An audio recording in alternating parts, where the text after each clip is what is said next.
खुलुमबाय बर' हारिनि रोजा रोजा नोंथांमोनखौ बड' निउस चेनेलाव बरायहरनाय जाबाय। बे समाव बड' निउसआ मोनसे इम्पर्टेन्ट निउस लाना फैदों जेम्स आरो गेमस्रिनि बागै।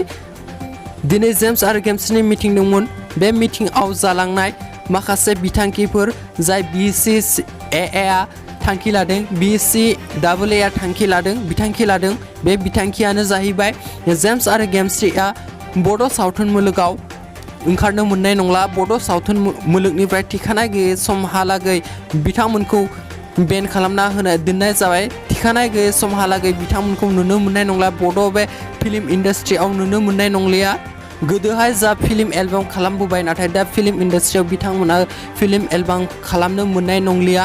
गावसोरनि इउटुब चेनेलाव बिथांमोना भिडिअ बायदि खालामनो मोनगोन, नाथाय बड' फिल्म इन्डास्ट्रिनिफ्राय बिथांमोना फिल्म आरो एलबामफोरखौ खालामनो मोननाय नंलिया। गावसोरनि इउटुब चेनेलनि गेजेरजों बिथांमोना माखासे भिडिअफोरखौ होनो मोनगोन। भिडिअ बायदिफोरखौ इउटुबनिफ्राय बेन खालामना होनाय जायाखै, नाथाय बड' फिल्म इन्डास्ट्रियाव बिथांमोनखौ थिखानाय गैयै समहालागै बेन खालामना होनाय जाबाय।